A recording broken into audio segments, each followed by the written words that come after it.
जय हिंद दोस्तों। स्वागत है आपके अपने यूट्यूब चैनल में। तो दोस्तों आप सब ठीक होंगे। तो जैसा कि अब पता है कि 4 फरवरी से एग्ज़ाम चालू है एसएससी जीडी का। तो हमारे भाइयों की डिमांड थी कि अब जीके में क्या पढ़ें। मात्र अब 15 दिन मानो, अब आपके पास 15 दिन बचे हैं तो जीके में आप क्या पढ़ें। देखो मोस्ट ही टॉपिक पढ़ने होते हैं। अब रिवीजन ही करना होता है क्योंकि लास्ट के दिन है। जिसने स्कोर अच्छा कर दिया जीके में तो यो मान लो कि उसका स्कोर बहुत ही अच्छा जाएगा और उसका सिलेक्शन निश्चित है। क्योंकि स्कोर जो मतलब जीके में स्कोर किसी पर मतलब हो नहीं पाता है। 10 पार क्वेश्चन मतलब बहुत कम लोग कर पाते हैं। तो हम आपको अब बताएँगे मोस्ट टॉपिक। तो आपको बस इनको पढ़ना है। तो आपका स्कोर निश्चित है कि आप मतलब 14-15 क्वेश्चन निश्चित कर जाएँगे। तो पहले मैं आपको स्टैटिक के बारे में बताता हूँ। स्टैटिक में क्या आपको क्या-क्या पढ़ना है। तो मैंने लिखे हैं मोस्ट जो टॉपिक हैं स्टैटिक के। तो आपको देखो मोस्ट जो हैं कि लोक नृत्य है। तो आपको लोक नृत्य पढ़ने हैं और उनसे संबंधित व्यक्ति। तो आपको ये लेने हैं और फिर लेने हैं त्योहार। क्योंकि देखो ये एक क्वेश्चन तो निश्चित बनता है इसमें से। त्योहार लेने हैं, उसके बाद फिर आ जाते हैं अभ्यारण्य। मतलब पक्षी अभ्यारण्य जो जितने भी हैं, टाइगर रिजर्व हैं, तो इनको पढ़ना है। उसके बाद आते हैं खिलाड़ी। मतलब ये खिलाड़ी मतलब किस खेल से संबंधित है, आपको ये मतलब पढ़नी है। उसके बाद मतलब किताब। किताब तो आपको निश्चित आनी है। एक पुस्तक मतलब और उसके मतलब संबंधित लेखक। आपको पुस्तक तो कम से कम 100 पुस्तक तो पढ़नी है। ताकि आपको मतलब एक मतलब क्वेश्चन आपका बन जाए। एक क्वेश्चन 2 नंबर का। उसके बाद दिन, जो दिवस है ये दिवस भी निश्चित है कि देखो कोई ना कोई शिफ्ट में ये आ जाता है दिवस भी। दिवस के बाद आपको जो पुरस्कार हैं, पुरस्कार पढ़ने हैं। और उसके बाद रोज योजना। तो स्टैटिक में आपको ये कवर करना है। इनको ही बार बार करते रहें और निश्चित है कि आपका स्टैटिक में क्वेश्चन नहीं छूटेगा। और पॉलिटी की बात करते हैं तो पॉलिटी में आपको क्या करना है। 1 से 100 तक के जितने भी अनुच्छेद हैं, अ, अनुच्छेदों को आपको मतलब जितने भी आर्टिकल हैं सबको 1 से 100 तक पढ़ लो। क्योंकि जो आर्टिकल है आपका यहीं से पढ़ जाएगा। जैसे मान लो राष्ट्रपति के उसमें से आ जाए या मुख्यमंत्री के उसमें से आ जाए। और फिर उसके बाद जैसे स्रोत हैं कि मौलिक कर्तव्य कहाँ से लिए गए हैं, आपको ये पढ़ने हैं मौलिक कर्तव्य, क्योंकि यहाँ से एक क्वेश्चन बन जाता है। और देखो मोस्ट जो ज़्यादा है नागरिकता। इनमें से आपको नागरिकता, मौलिक अधिकार और मौलिक कर्तव्य है। तो आपको क्वेश्चन यहीं से मिल जाएगा। और जो कुछ हैं मोस्ट इम्पोर्टेंट, जो जैसे मतलब 280 है वित्त आयोग, ये जो इम्पोर्टेंट है तो इस पर मतलब इन पर निगाह मान लेना। तो और भाई आपको बताएंगे कि भूगोल में और इसमें क्या करें। तो अब भाई पूछते हैं भाई से।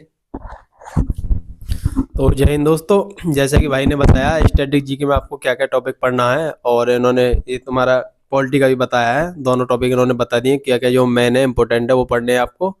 तो दोस्तों मैं आपको बता रहा हूँ कि आपको ज्योग्राफी में क्या क्या टॉपिक पढ़ने हैं जो इम्पोर्टेंट टॉपिक हैं। सबसे पहले तो आपको नदी, बांध और दर्रे, ये तो आपके इम्पोर्टेंट है। ये इसमें से तीनों में से एक क्वेश्चन मिल सकता है आपको, नदी, बांध और दर्रे तीनों में से ये आपको तीनों पढ़ने हैं। और मिट्टी, मतलब जितनी भी मिट्टी के प्रकार हैं, कौन सी मिट्टी कहाँ पाई जाती है, कैसे कि किस मिट्टी में किसकी मतलब उपज ज़्यादा है, कौन सी खेती ज़्यादा की जाती है, तो आपको ये पढ़नी है। और दोस्तों कृषि से संबंधित आपको पढ़ने हैं टॉपिक जो कृषि से वगैरह हैं। और दोस्तों ये आपको पड़ोसी देश हैं आपके जितने भी, जैसे कि बांग्लादेश वगैरह, पाकिस्तान, नेपाल, ये मतलब जितने भी आसपास के हैं, अफगानिस्तान वगैरह, भूटान, ये इनके मतलब बारे में आपको जानकारी रखनी है। किसकी सीमा किस राज्य से लगी हुई है, क्या मतलब कितने राज्यों से लगी हुई है, इनकी राजधानी वगैरह क्या है, आपको ये पढ़नी है। तो राजधानी तो आपको पड़ोसी देशों की मतलब रटनी है, एक तरह से समझ लो सभी की। और मुद्रा वगैरह भी इनकी पूछ सकता है। और दोस्तों ग्रह वगैरह जितने भी हमारे ग्रह हैं, सभी ग्रहों के बारे में आपको जानकारी होनी चाहिए, इनमें से भी एक क्वेश्चन बन सकता है। और दोस्तों खनिज वगैरह, खनिज हैं, चट्टाने हैं, ये आपके मेन टॉपिक रहे ज्योग्राफी के। इसके बाद हम आते हैं हिस्ट्री पे। तो दोस्तों हिस्ट्री में आपको सिंधु घाटी सभ्यता में से कुछ टॉपिक पढ़ने हैं, थोड़ा बहुत जो इंपॉर्टेंट वगैरह हैं। और जैसे कि वेद है, वेद में से दोस्तों एक क्वेश्चन मिल सकता है क्योंकि पिछली बार वेद में से क्वेश्चन पूछे गए हैं। और जैन धर्म है, बौद्ध धर्म है, महाजनपद हैं, आपको ये भी पढ़ने हैं। और दिल्ली सल्तनत तो आपको पढ़नी है, उसमें से तो क्वेश्चन निश्चित मिलना ही है। और उसके बाद मध्यकालीन भारत है, आपको ये भी पढ़ना है। दक्षिण भारत आपको पूरा एक तरह से पढ़ना है, इसमें से ही बहुत क्वेश्चन मिलते हैं दक्षिण भारत में थे। और गांधी युग है, 1857 का विद्रोह है, ये पढ़ने हैं आपको टॉपिक। और गवर्नर वायसराय और आंदोलन वगैरह जितने भी हैं, ये आपको हिस्ट्री के मेन टॉपिक है जो आपको पढ़ने हैं, जिनमें से आपके हिस्ट्री के क्वेश्चन ये समझ लो कि यहीं से फंसने वाला है। उसके बाद तुम्हारे इकोनॉमिक्स है। इकोनॉमिक्स में ज़्यादा इंपॉर्टेंट नहीं है, एक तो आपको जनगणना और पंचवर्षीय योजना और जीडीपी वगैरह, सिर्फ इन तीन चीज़ों पर अच्छे से फोकस करना। इसके अलावा और आपको मन करे थोड़ा बहुत तो पढ़ने हैं, लेकिन इंपॉर्टेंट यही है जहाँ से क्वेश्चन फंसता है।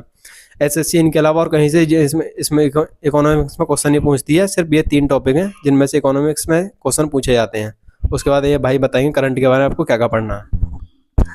तो दोस्तों मतलब कुछ भाई ऐसे हैं कि मान लो करंट नहीं फंसती है।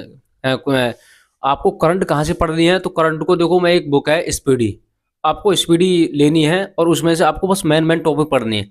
तो मेन टॉपिक क्या है, आपको जो 2024 में ओलंपिक हुआ था, ये पैरा ओलंपिक और जो ओलंपिक है, इसको मतलब पूरा रट लो। एक क्वेश्चन निश्चित आपको शिफ्ट में मिल जाएगा, कोई ना कोई शिफ्ट में आपको मिल जाएगा। और खिलाड़ी, मतलब ये खिलाड़ी किस खेल से संबंधित है, आपको ये जरूर पढ़ने हैं। और उसके बाद मतलब सूचकांक हैं, सूचकांक पढ़ने। और जो सूचकांक के बाद आपको बता दो, जैसे पुरस्कार हैं, ब्रांड एम्बेसडर हैं। तो आपको ये जो मेन टॉपिक है, और जो चर्चित व्यक्ति हैं, या मतलब जैसे किसी का हाल ही में निधन हुआ है, या हाल ही में कोई पुरस्कार मिला है, उसको पढ़ लें। आपको सिर्फ स्पीडी लें, और स्पीडी में ये सब चीज़ आपको मतलब मिल जाएगा। तो आपकी करंट वहीं से आपकी कवर हो जाएगी। और क्वेश्चन आपको निश्चित है कि स्पीडी से बाहर कहीं क्वेश्चन आपको मिलेगा नहीं, आपको क्वेश्चन स्पीडी में से ही मिल जाएगा। तो दोस्तों हमने ये पूरी आपको स्ट्रेटजी बताई है जीके में। मात्र 15 दिन बचे हैं, तो 15 दिन में आपको सिर्फ ये पढ़ लें जितना जितना हमने आपको बताया है। उसके बाद कुछ मत करो, तो आपका निश्चित है स्कोर है कि आप 15 से 16-17 क्वेश्चन आराम से कर जाओगे।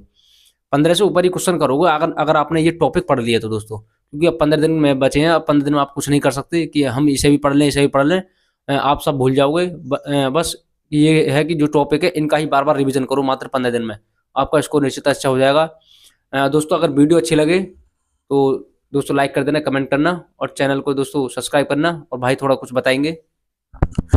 तो दोस्तों हमने आपको जीके के बारे में आपको बता दिया कैसे आपको तैयार करनी है जीके। अगर आप और भी किसी सब्जेक्ट पर, जैसे कि मैथ है, रीजनिंग है और हिंदी है, और किसी भी आप सब्जेक्ट पर हमसे सेपरेट वीडियो चाहते हैं, तो कमेंट करें, हम आपको उसकी भी एक वीडियो बना के देंगे। तो दोस्तों मिलते हैं अगली वीडियो में। अगली वीडियो हम आपको रीजनिंग के ऊपर बताएंगे कि रीजनिंग में बटे में से बटे कैसे करें। दोस्तों हम अगर जब वो जो भी मॉक टेस्ट लगाते हैं तो हमारे रीजनिंग में अच्छा स्कोर बनता है। और मैथ में भी देखो अच्छा स्कोर, भाई जो पूरे 40 में 40 मारते हैं। तो आपको उसके भी मतलब हम वीडियो बना देंगे कि आप 15 दिन में आपको क्या करना है दोस्तों। तो दोस्तों जय हिंद दोस्तों, मिलते हैं अगली वीडियो में। दोस्तों अगर नए हो तो चैनल को सब्सक्राइब जरूर कर लेना।